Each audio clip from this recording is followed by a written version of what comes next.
Taking the proper steps in order to prepare correctly for a fast is the most important aspect of fasting. And unfortunately, most people ignore this. Not only will it change the way that you feel when fasting, but it'll also change the results that you get. So that's why in this video, we're going to talk about how to start fasting. And then what we'll also talk about is the duration of fast. How do you choose what duration of fast is going to be best for you according to the results that you're trying to achieve? Let's first start with the 7 days leading up to a fast, because this is important. The 7 days leading up to a fast, we want to start making some big changes in our overall lifestyle. And this is important because we're trying to prime our body to be able to handle the fasted state. So if you're somebody who's eating a lot of junk food, a lot of carbohydrates, if you're somebody who's drinking a lot of, sodas and all of these different drinks that are not good for you, which you may be surprised at which ones will affect you during a fast, which we'll talk about in just a moment.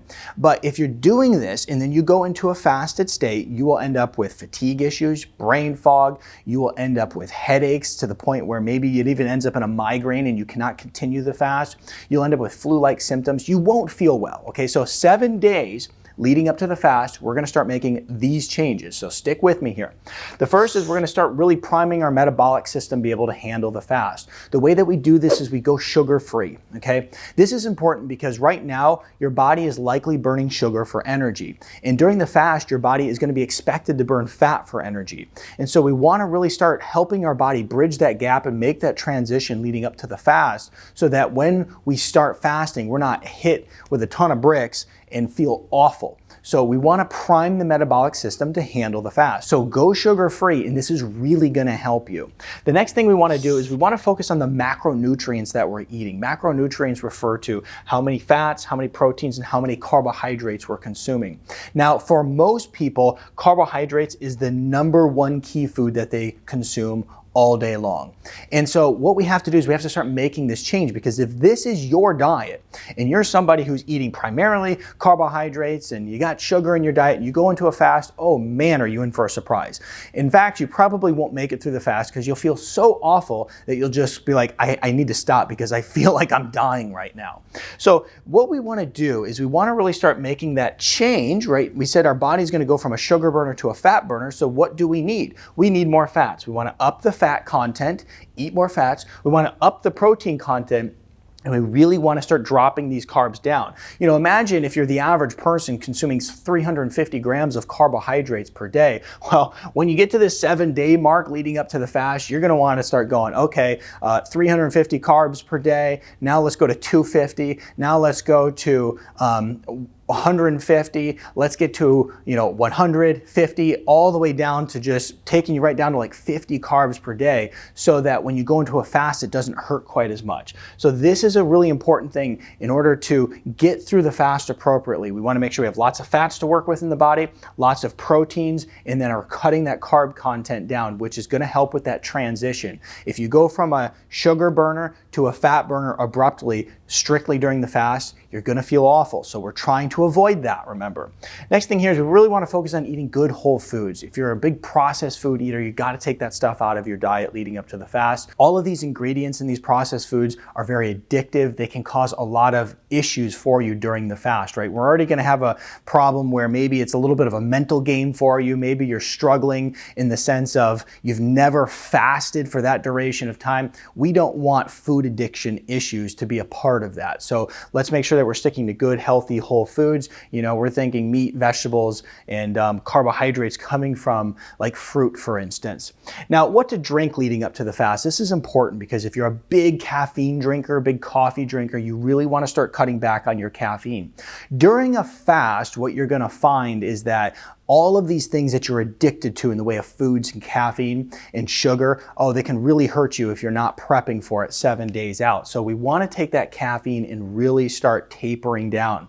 If you're drinking 4 cups of coffee a day, same ideas like what we talked about with carbs. You're going to go to 3 cups, 2 cups, 1 cup, half a cup, and then hopefully go caffeine free. And though you can drink black coffee during a fast, I prefer that you go caffeine free during your fast just so that you can get the most healing benefit out of it. The other thing we want to consider drinking leading up to the fast, and this is very important, electrolytes, okay?